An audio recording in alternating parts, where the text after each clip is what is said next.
Good afternoon. I'll Ask Mike the Counselor, actually Mike Logan from AskMikeTheCounselor2.com.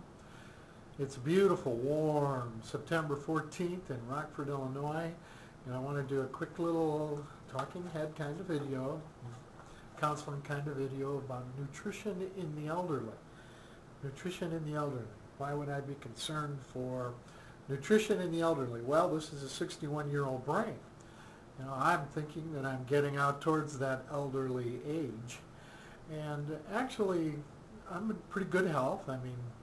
Pretty good health. And some of my wife's relatives in the last year have had some, and they aren't much older than I am, have had some serious health challenges. And it's forced me to look at, really given me a pause and forced me to take a look at how I've been eating. I would prefer to stay off the pharmaceutical drugs and to simply regulate my health by giving my body what it needs.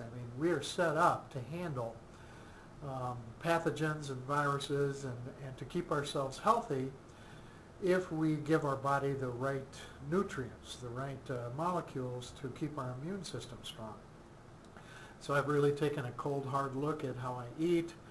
I've always been good on exercise and keeping my mind active and involved in learning new stuff, but I have not been so good with food. I still eat processed food, which has a lot of high fructose corn syrup in it and a lot of appetite stimulants. But in the last year, I have moved away significantly from processed foods and towards getting a large supply of vegetables every day. I'm not so good with the fruit yet. I will have fruit with smoothies, but I like salads. I like big salads with lots of vegetables in them and a little bit of chicken and a lot of hard-boiled eggs. So I'm not quite a vegan yet, or even a real vegetarian.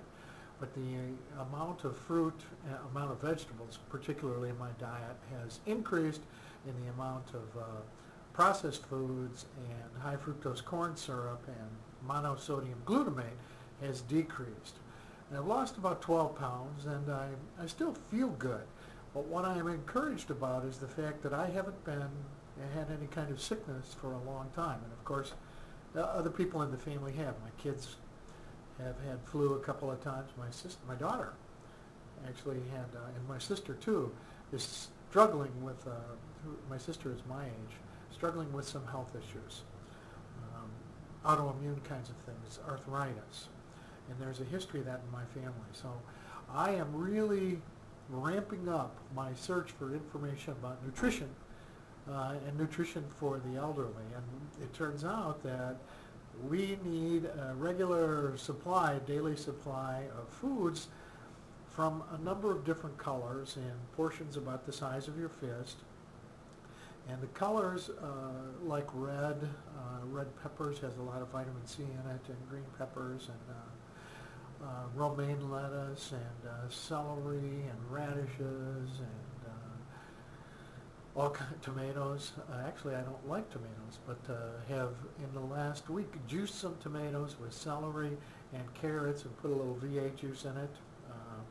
And it's wonderful. It tastes great. It's a wonderful way for me to get lycopene in my body, which is a phytochemical that's very good for my immune system and very good for my prostate gland. And I don't want to have any urinary troubles as I get older. Okay, so the whole point of all of this so far is to pay closer attention to what you eat. Take in foods that allow your immune system to function at its peak. Those are fruits and vegetables, okay, and antioxidant. Best antioxidant there is blueberries. Why do I want antioxidants? Well, my brain, which is 2% of my body weight, consumes 20% of the fuel I take in every day. The brain cannot store fuel, and if you could see my waist, you could see where I have stored some fuel.